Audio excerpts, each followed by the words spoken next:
Please listen carefully.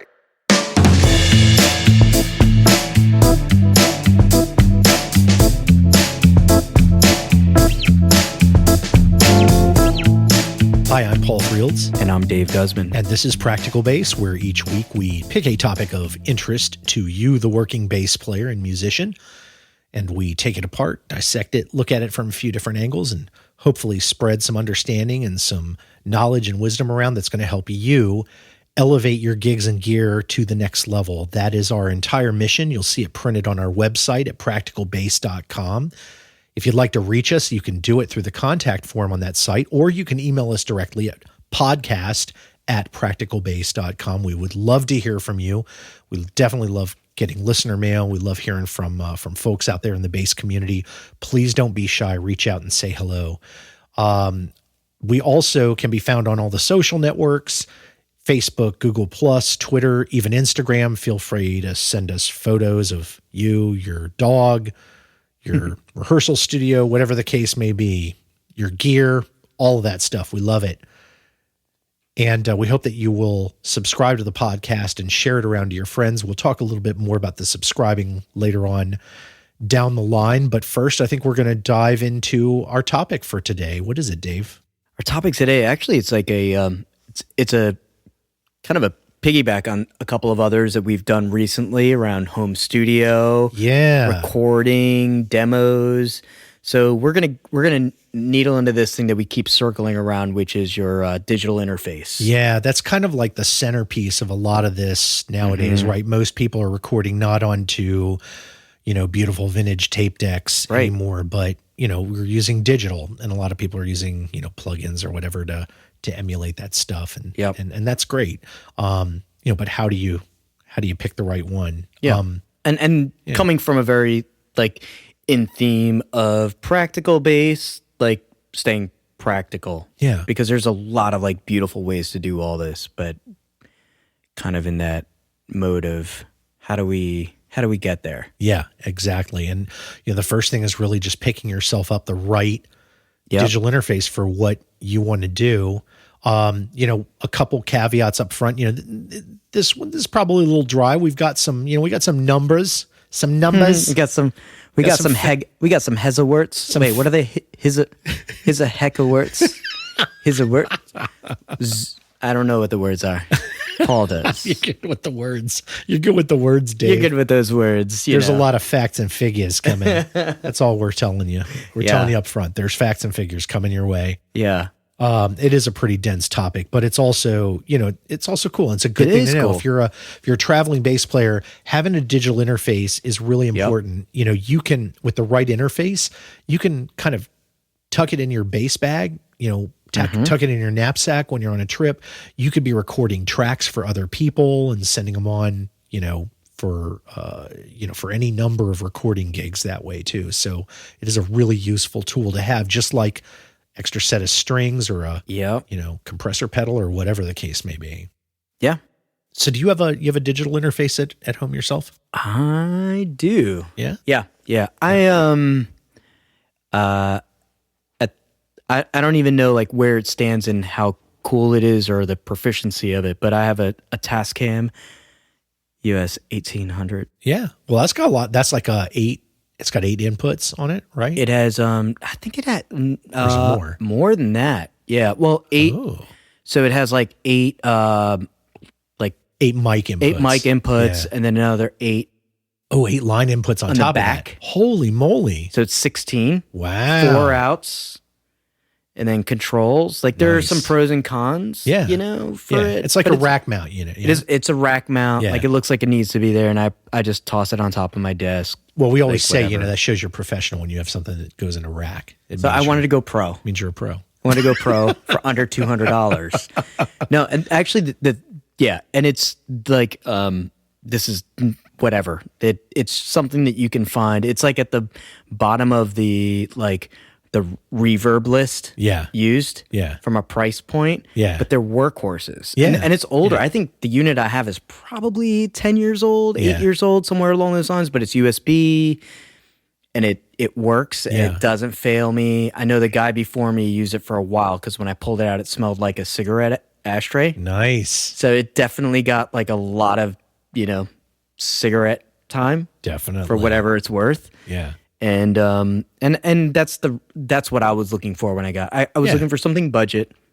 Get in cheap, but you wanted something with lots of features. Yeah, with features and something that's like heavily built, like it's all metal. There's no plastic on it. It's a metal piece. Yes. And I swear you can probably find it at the same price because there's a bunch of them out there. But I was under 200, like 150, 175. For that kind of flexibility, I think you did pretty darn good. I felt good about it being the value guy. Yeah. But what do you well, I know what you have, but we'll ask for the listeners. What do you have? Yeah. So my first interface that I had, and it's actually like, you can still see it in my studio, it's like leaned up against a bookcase because it's not racked up anymore. But I had my first unit that I ever had was an Echo Layla24. Okay. And that was a 2496. It had 8 inputs on it. And it also would do ADAT, which was, oh my God, it was a digital ADAT thing on it. It was amazing to me back then. And that, I can't tell you when I bought that, probably 20 years ago, 18 years ago. I mean, that's an old unit at this point. Like it was brand new at that point. I think it cost like $1,000 new or something like that. It was like big money. I saved up and splurged on that. But now it's leaning up against a bookcase. In order to connect hold the other books. It's like a bookend. It's sorry. It's there. I didn't mean to disrespect. It's there to keep the bookcase from tipping over now. And it was only $1,000. Right. Now it's a piece of junk. No, it does. It does actually still work. I mean, but in order to make it work, there's a card. Like you had to have an interface card that you plugged into your computer. Like it only works it worked with a desktop computer. Right. You plug that in. Like you had to open up the computer, put the card inside, and then had this special, the special cable to plug in that you then hook up to the Layla so that it would work properly. I also got the do you remember how laptops used to have the PC cards or PCMCIA cards? Oh, yeah. And it was about the size of a little, like a credit card or a little thicker. Yep. Totally. I had one of those too with a cable that you could so you could take this thing on the road supposedly, right? Like hook it to your laptop and record that way. And I did that a few times. It was, it was what it was. It was, it was a little hard. The computers weren't as good back then. And I think it was more ready than they were. Right. But the units that I have now, like that's ancient history. So the units I have now, I've had a Focusrite Scarlett for a long time now. Well, for some years now, an 18i8 that I really love. Yeah. Also built its tabletop unit. We're using it right now to record. Yeah. And very well made. And it's got, I think, like 8 inputs. There's like 4 combi inputs on the front and 4 lines. And then it's got I think it's got 6 regular outs and then another set of like weird, I don't know, some SPDIF digital out or something. Yeah. What's the brand that does, like, I know at some point I had the one that comes with Pro Tools, like the basic Pro Tools. And like an M-Box, right? Yeah. An M-Box. So for those of you that have not done any of this stuff, which I'm sure everybody has, but if you haven't done like this whole, interface thing, that's usually like the first one that people will have, something along those lines that kind of comes with something and it's kind of, it's lightweight or whatever. The Focusrites, like even when they just have like 1 or 2 inputs, they just they look heavier, they feel heavier. They come off like a tank. They're like a tank. Yeah. They're well made. And there is something to be said about it. Yeah. For sure. Yeah. But then, so that's the unit that's a traveling unit. I mean, it sounds like a lot of stuff, but it's compact because of the way it's made. So I can slip that into a suitcase. I might not, it's not going to go in a base case, but I can put it in a knapsack and take it with me or whatever. Totally. Yeah. And then, in the studio, like in the real studio, in there I've got a PreSonus Studio 192 and a DP88 unit, which is, for those who don't know, that's so the Studio 192 has got like 8 ins and 8 outs. And then the DP88, you hook it up basically via an ADAT link, and it just adds another 8. Right. So you could start coupling them. Yeah, absolutely. Which like, just to take a step, this is like my basic knowledge of this stuff, right? Yeah. You can't just link up any of these pieces together. Well, some of them you can, so that DP88. So this Scarlett that I have has an ADAT optical link on it too. Okay. And so any ADAT compatible breakout box like that DP88, you could hook up to it and immediately get like 8 more inputs. As long as the master unit supports it, right, you're good to go. Now this one happens to, and the Studio 192 does.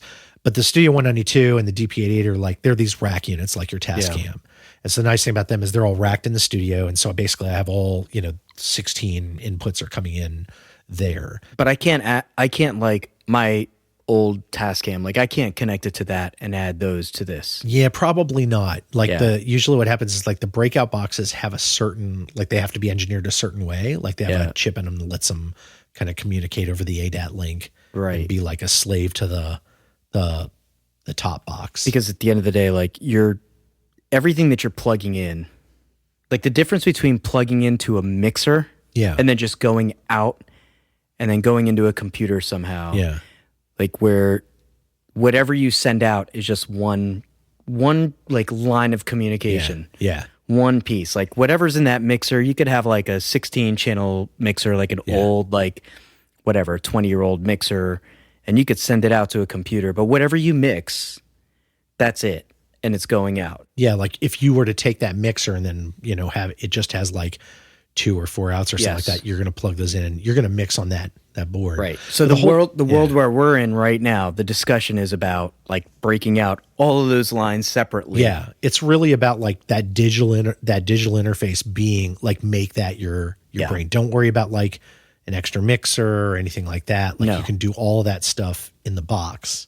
Right. And by in the box, if I say in the box, what I mean is in the computer. Right. You can hook it up to your Mac or your PC, and then you do all your mixing work and all that stuff on the computer, as opposed to having a big mixer desk where you have to have all the dials and stuff. And that's not to down having a big mixer desk. Like those are great, and there are a lot of reasons to have one, a lot of very good reasons to have one. Yep.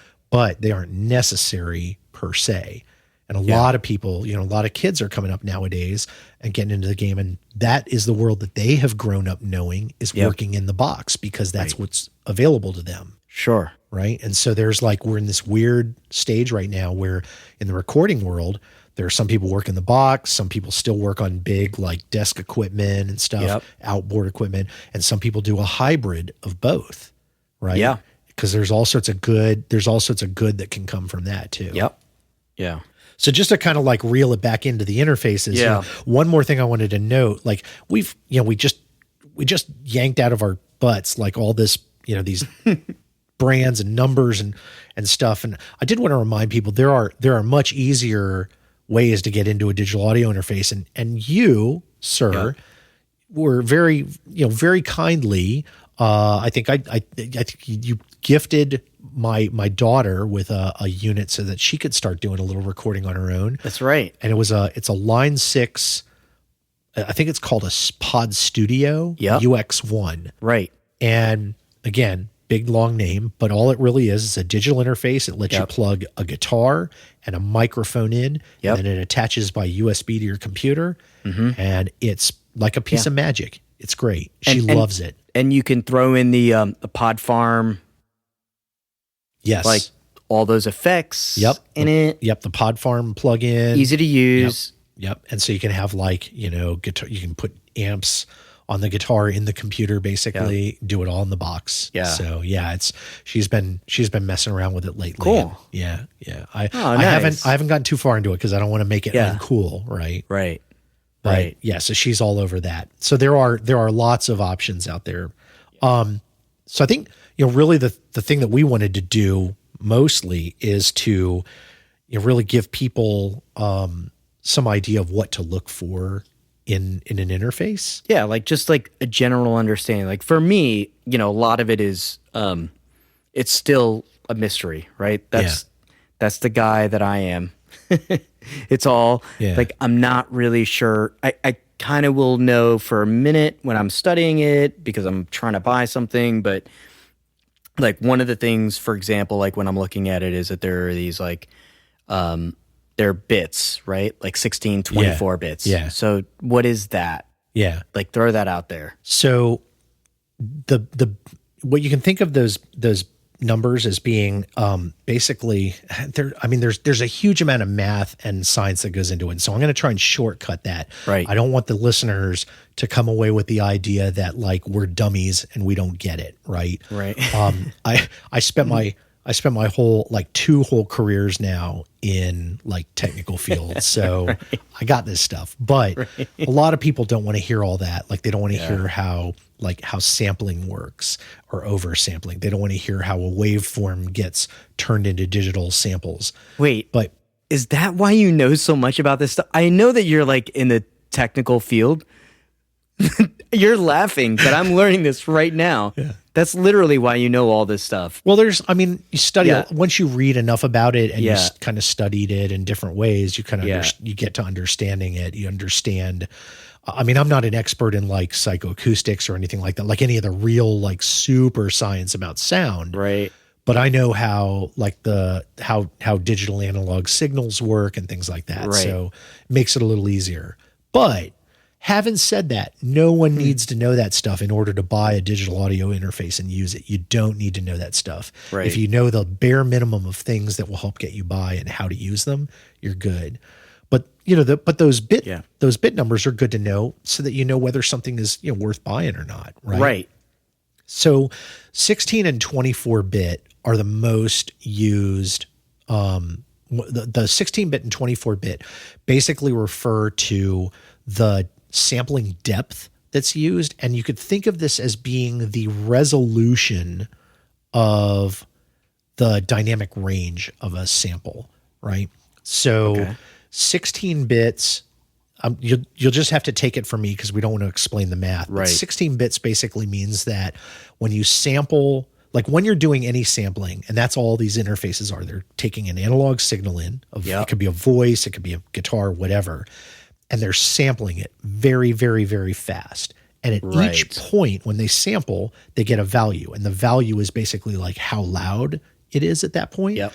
And if you graph those values point by point by point very fast, they make a waveform. And the waveform is a sample that looks like the original wave. Okay. Okay, does that make sense It so far? does. I'm with you. Yes. And any sound can be represented that way. So basically you can think of 16 and 24 bit as being the number of possible values that can be sampled. And essentially like 16 bits gives you, I think, like within like a certain time frame. yeah, within it's within a time frame. We'll discuss that in a second. Okay. So 16 bits gives you 65,536 possible values. Okay. And then 24 bits though is much finer grain. It gives you something like 16.77 million possible values. And that's just how the math works. It's not important why, but Right. basically 24 bits is going to mean that you can represent a higher dynamic range that way. Right. And also typically you may be able to lower your noise floor that way too. Yeah. But anyway, the Okay. next measure is the kilohertz. Which, by the way, that already blows my mind. Does it? I thought it was just like a muscle. Like, how big, like, are we doing 16 or 24? How strong is the how signal big is gonna that be? muscle? Yeah. I'm very, like, old school, like, 1970s American in that way. I'm just like, how Kicking big sand is that in your bad boy? face. Hey, but my lawnmower weighs 300 pounds. Like, that's actually mind-blowing. And, okay, great. So the next thing is the kilohertz, or you might see this as KHZ, right? And that's Right. kilohertz are thousands of cycles per second. So you may see that a recording unit can do like 44.1 or 48 or 88.2 or 96 kilohertz. Right. And what that means is, say 48 kilohertz means 48,000 times a second the digital interface is sampling that sound. Oh. So if you're doing it 48,000 times a second, 96,000 times a second means the resolution of the sample is going to be, the timing is going to be higher, right? Twice as high. You're doing twice as many samples per second that way. So, so you can think, whereas you can think of the bit depth as representing dynamic range. Uh-huh. Yeah. So you can think about the the kilohertz, right? That is Yeah. basically the resolution of the sample, like the resolution of the sound. Now, having said that, some people will say, oh, well, the only way to record is 24-bit 96K. You'll see people call it like 2496 or Sure. 24-bit 96K. Everything to the max. Yeah. And the fact of the matter is that the 24 bits tends to matter more than the 96K. A lot of recordings that people, and one of the reasons not to do that is because your file sizes get very big when you're recording. If your computer is not a fast computer and you're recording a lot of those tracks at once, the files can get very big and there's a lot of data moving at one time. You've got like bottleneck situations. You could have a bottleneck. Yeah. Right. Things could not work.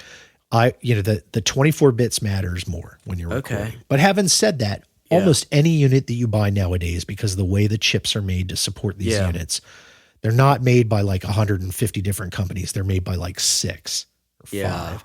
Right. So almost everything you get is going to be 24-bit, capable of 24-bit 96K. If it's 48K and it costs less, don't fret it. Like, that it doesn't mean that the unit's not worth buying, because I'm going to tell you, a lot of people, when they're doing home recordings, don't record 96 because it doesn't offer especially when you reduce that thing to an MP3, it doesn't offer any value to the listener.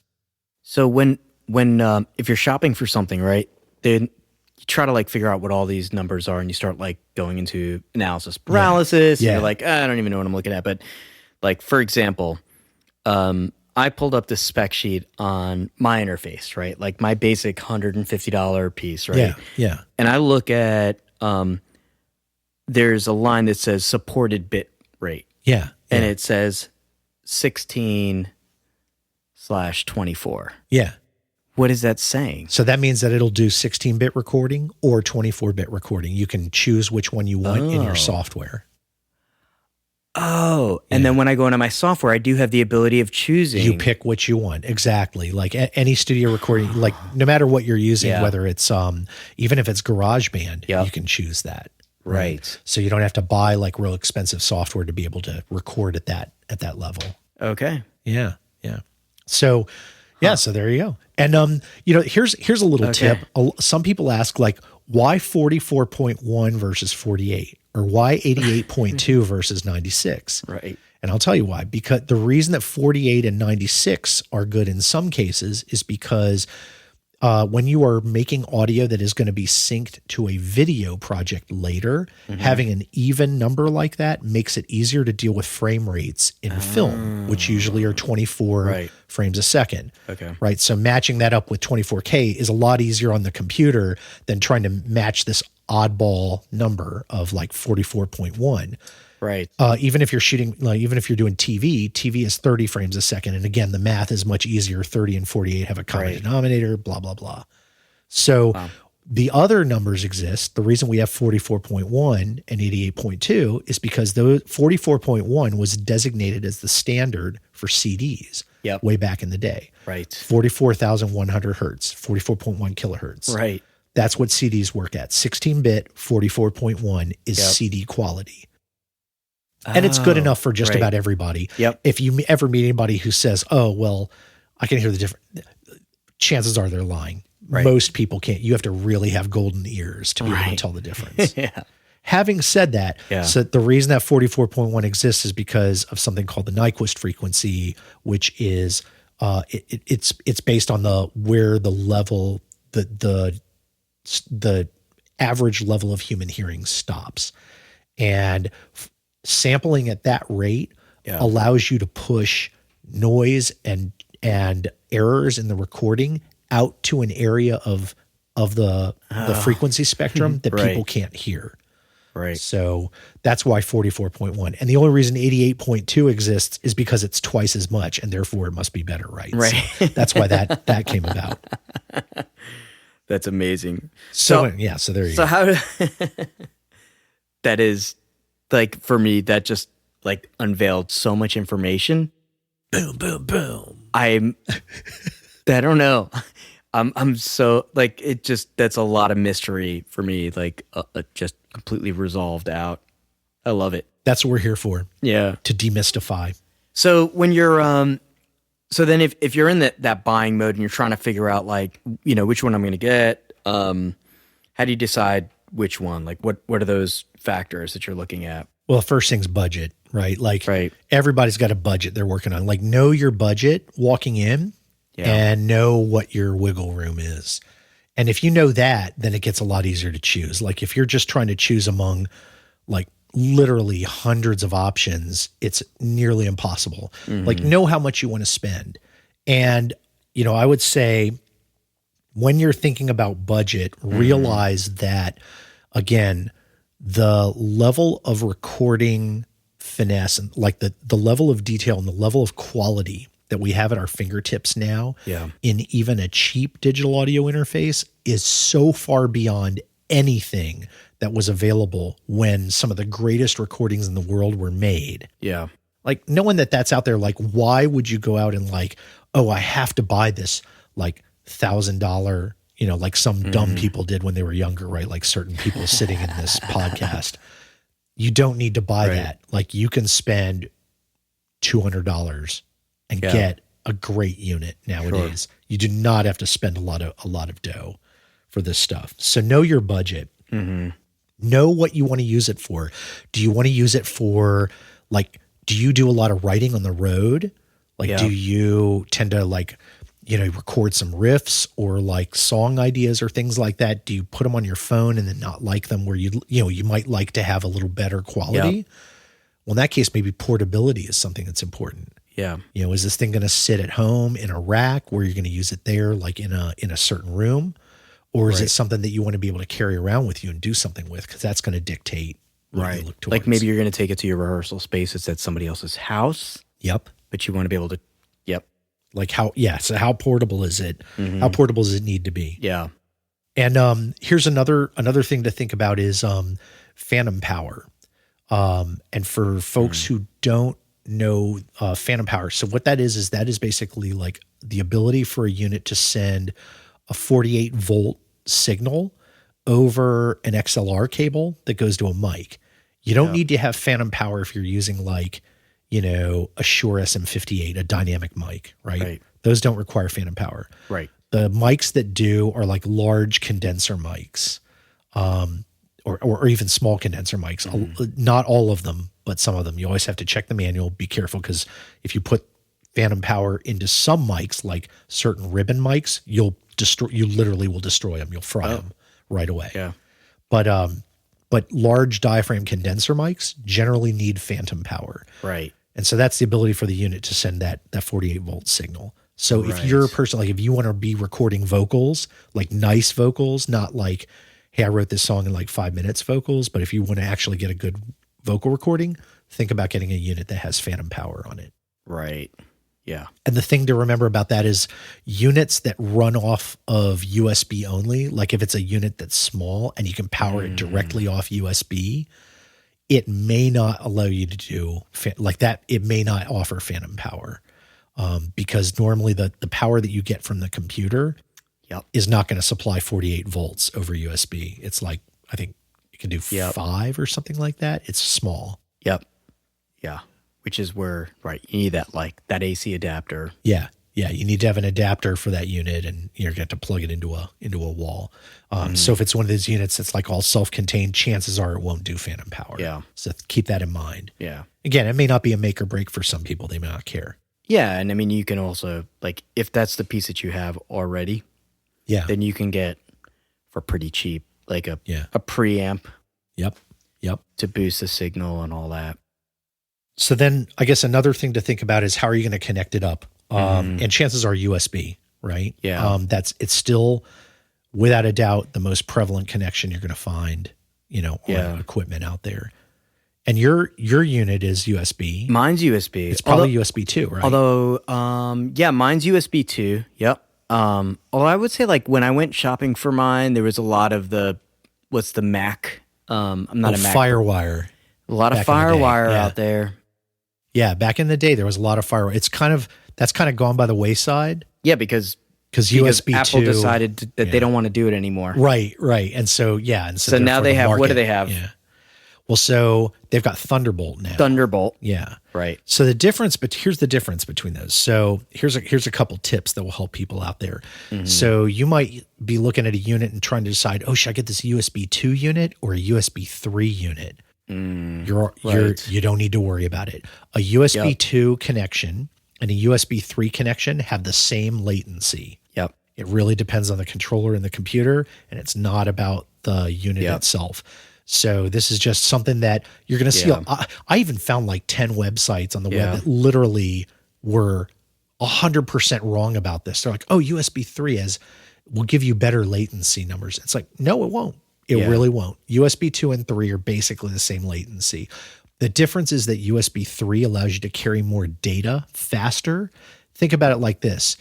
Imagine your sound is like tennis balls in a gutter. Yep. Or something like that. Right. If you get USB 3, you're getting a wider gutter.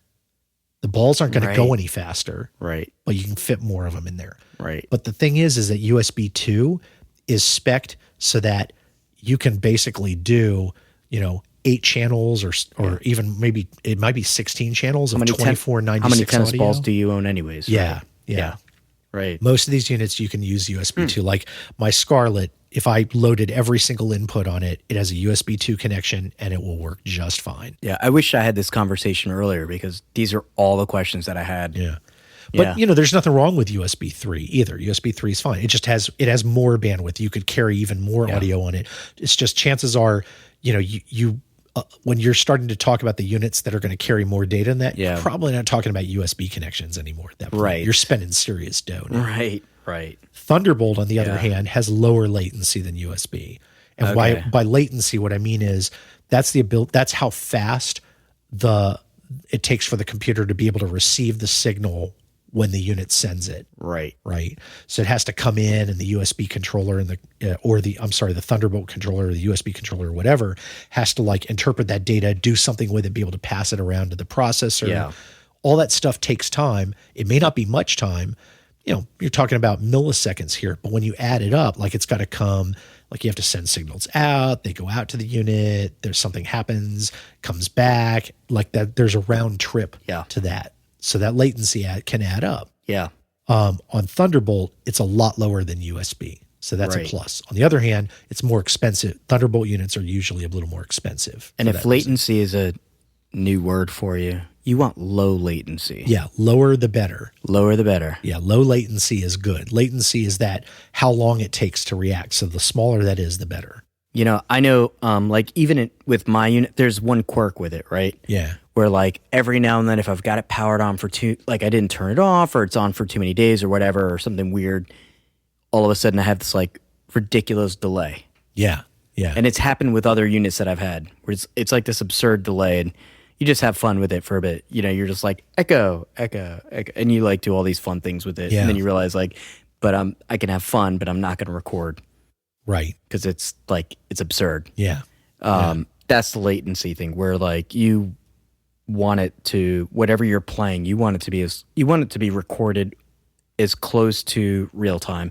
Yeah. And is there such thing like as perfectly like zero latency? I mean, you can get close. Now with Thunderbolt units and certain computer configurations and digital audio program configurations, you can get close. It's never going to be zero because there's always some time that is required. However, the human ear can't really detect latency that's below like 5 milliseconds or something like that. Right. So if you can get your latency down to like 3 or 4 milliseconds, it's probably undetectable in the studio and it won't affect people's timing.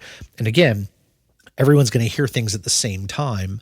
So, they're going to hit the board at the same time. So things will generally come out right. And anything that's, a little off, like if you feel like it's a little off in the studio, you can always tune that. Like latency almost won't have as much of an impact if you're not even listening back. Yeah. At the same time. Yeah. That's like if you're not monitoring, if you're just like, let's say your latency is not, it's higher latency, but you're not listening to anything that's coming back, but everything that you're recording is just whatever you're doing live. Going in. But that's important, right? Because you need to be able to hear what you're doing when you're doing it, just like you would in a band situation. Right. So you just pegged a really important topic, which is making sure that whatever digital audio interface that you get, make sure that it offers what's called direct monitoring, or they sometimes call it low latency or zero latency monitoring. Right. And what that means essentially is that the unit has some circuitry in it that lets you mix audio signals directly out to some headphones without passing back to the computer and coming back. So kind of like bypassing that. Yeah, there is no latency then, right? Because it's all done in hardware, and so it's happening at the speed of light, essentially, right? As opposed to being processed and then processed again, and then and then you hear it. Yeah, right? and specifically because maybe like the way that you're recording, you have like amps that are coming out for the instruments, but especially for the vocals. Yeah, yeah. That's because if a vocalist makes a sound and then it takes too long for them to hear that sound back to themselves, it's going to throw them off. Like no one can really operate like that. Yeah. So yeah, definitely, look for something that has direct monitoring. Now, that being said, pretty much every digital audio interface you're going to be able to get that's, and I'm talking like even down to the sub $100 level, will let you do direct monitoring. They almost all do, because the cost of building that circuitry in is very, very low compared to the rest of the unit. Right. So they almost all have it, because it's a necessity. Yeah. I know, like for me, when I was shopping, like one of the things that I looked at where it started to expand really is where I was looking at how much in, how much out, right? Like, so we start to figure out inputs and outputs and all that, right? So like, I guess like figuring out what the inputs look like is the first point. Yeah. How how many do you need to do a project or whatever? Yeah. And that's probably going to be proportional to the budget too, right? Like the more inputs that you get, the more controller stuff has to be added inside to like converting, like to allow you to convert signals at simultaneously. So, they're going to get more expensive. But even like there, in an earlier podcast, you'd mentioned something that really like kind of hit me, is that you get to this point where if, you get to a point where like it's not exponential. It's that it's like, all right, you want like one or two more inputs. Okay, that might cost you more, but once you hit like that 6, 8, 10, you're only talking about differences of like, now you're talking about going from like $300 to $400 or something like that, or now $400 to $600. It becomes less about the money and more about really what your purpose is, how you want to set it up. Yeah, exactly. And if it's just you that's like songwriting, and you're just like tracking every single instrument, I mean, it doesn't really make a difference. But if you're trying to record live, you want to, at the same, like simultaneously. Now you need more. You're trying to get like a rehearsal in there where you've got a drummer who needs 4 to 6 inputs. You've got a guitarist who has at least 1, maybe 2. Another bassist who maybe wants 1 with a mic, and then you've got like vocals, and then you have room mics, and you start adding them up. I would like definitely say don't be stingy. Yeah, now you're starting, like if that is your goal, you could, you really could blow out the number of mics that way. But again, keep in mind, you don't have to have 4 to 6 mics in a drummer. You could do it with 1 or 2. That's right. There are plenty of ways to mic drums that only use 1 or 2 mics. You could get by with 8 inputs. You could easily record a whole band that way live if you mic things up properly.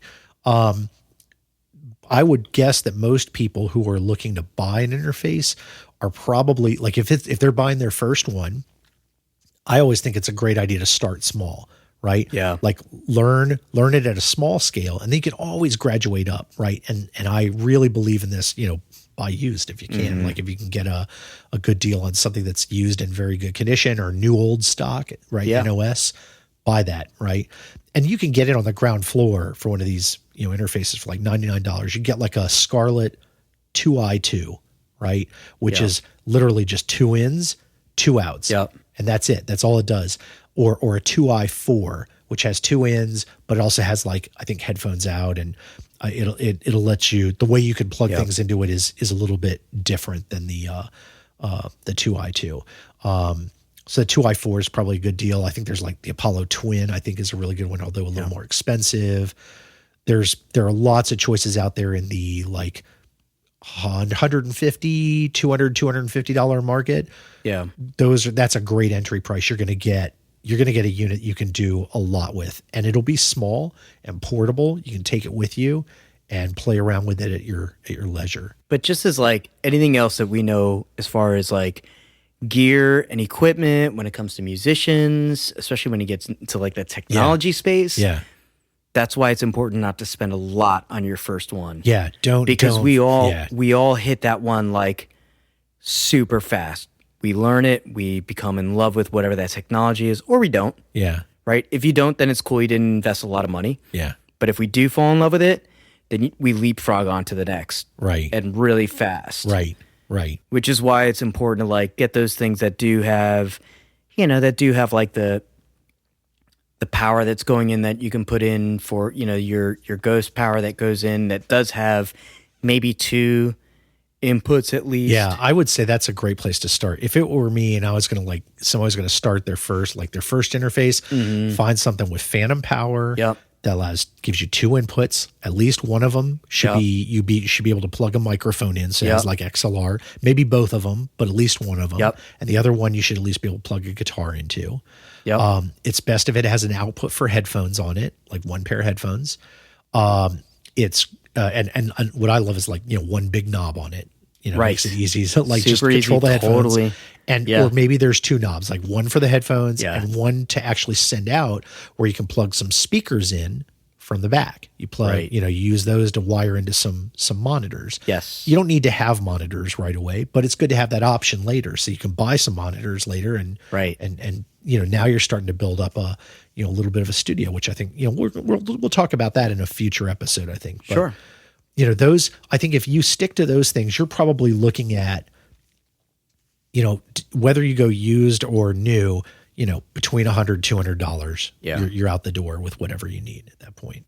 Are there any brands that you would recommend? Yeah, for sure. I mean, Universal Audio, PreSonus, Apogee, Focusrite. Yeah. I think those are 4 of the big ones. Yeah. They all make a huge range of units that you can buy. All of these have great mic preamps. You don't spend too much time on the internet, because there are a lot of fools out there who are going to waste your time arguing about minutia. They're going to talk about, the dynamic range on this unit is like 5 dBs more, or they're going to say something like, the preamps in this I think are, I find them to be higher quality. Let me tell you, your ear makes way more difference to what you're going to record than any preamp in these units, right? People were using much crappier preamps 50 years ago and recording some of the best music that we still listen to now. Right. What you're doing with it makes way more difference than the specs on the unit. Yeah. So just, you make your ear more important than the gear is all I'm saying. Ooh, I like it. Oh, what do you Yes. got? So I think that probably wraps it up for our wisdom for this episode, right? So I hope you guys have enjoyed this little wander down gear lane. And Dave and I have, I think, enjoyed kind of exploring these technical things, which we do sometimes. And let us know what you think. And if you guys are in the market, if you're buying something, or if you have a unit that you like, let us know what it is. Let us know by going to practicalbase.com, our website, or email us at podcast@practicalbase.com, or just show up on our Facebook page or Google Plus or Twitter or even Instagram. Shoot some pictures of your recording gear. Show us what you're using. We'd love to see it.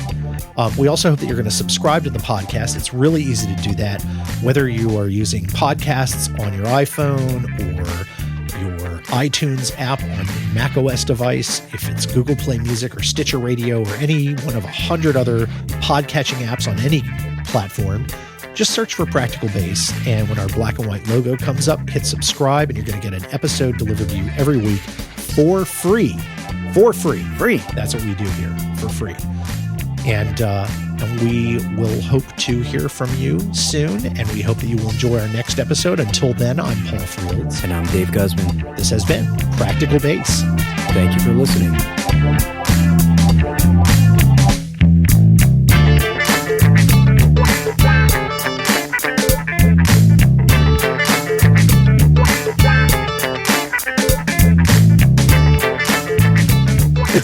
maybe it's not even for the listeners. Maybe the podcast is just like my own therapy. We're working out our inner demons. Just so I can say something that is like remotely profound, specifically for me. Yeah. So that then I can like later say, well, I did say this on the podcast, so that is the new reality. Like, yeah, I gotta stand by that. I think we're gonna have an episode on being a bad father. That's what I'm gonna do. Dave, I have to confess. Oh man, that would be more than one episode. As the beer can goes. That'd be a very long episode.